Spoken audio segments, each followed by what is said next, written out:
I'm Mark, this is Dan, we're with Creative Visions, and we created this amazing dragon behind you.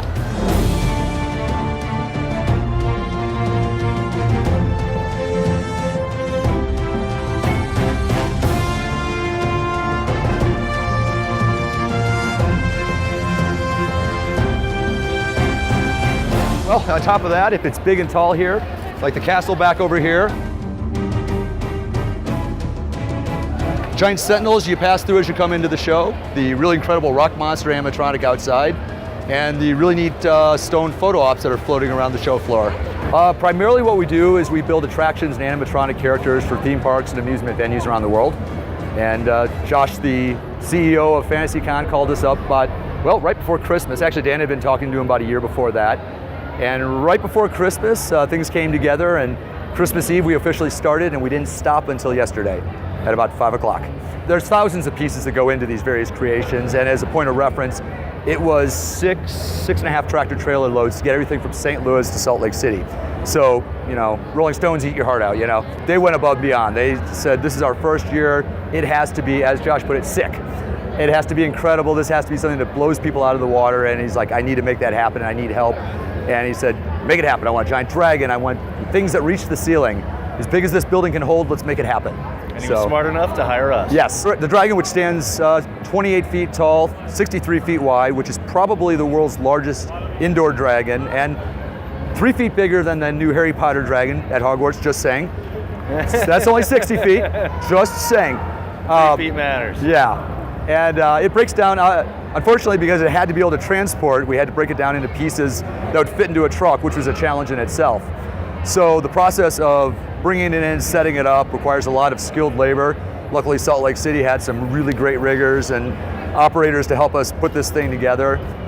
There was a lot of, I would say, hair pulling, but yeah, it was still a crazy engineering feat to design this thing so that it could be broken down, like you said, broken down in enough pieces so it could ship, but also so that it could assemble quick enough. We only had 2 days to put this whole thing together. And these wings that you see overhead here, crazy, crazy feats of engineering. Yeah, well, unfortunately, our shop's pretty big. We have 23-foot ceilings. This stuff's bigger, so we didn't see some of these things fully assembled until we were here because we just didn't have the ability. Which is really scary. Yeah, that's not the way we do it. We've been doing this for about almost 23 years now. And I have to say that we were talking about this last night, that the dragon has now become our new masterpiece as far as that's concerned. I mean, it's a technical marvel of what made it, or what it took to bring it together, because it's like, on the surface it seems easy. You build a big dragon, and then you realize you have to figure out how to put it together, and it can't fall down. It has to be safe around people. It has to travel from point A to point B, and it has to look amazing. Well, with any type of project like this, there's always a million ways that it can be done.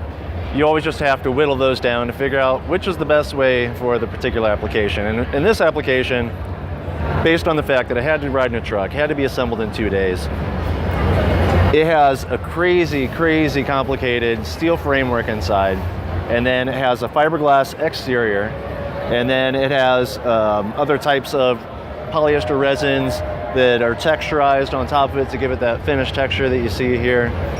And yeah, it's a lot of work. Technically, this is almost the second dragon, because first what happened was a large foam dragon was sculpted to give us a form to work off of, and then we destroyed the foam dragon. I know that hurts. Yeah. Because it was beautiful. I mean, it would have been great, but it didn't have steel inside. So we had to do that to get to this point. So it was an amazing multi-step process to figure out how to get exactly what they wanted. And that happens a lot with the stuff we make, where the original artwork, like the original sculpture, becomes garbage and is thrown unceremoniously away, and then you see the finished result afterwards.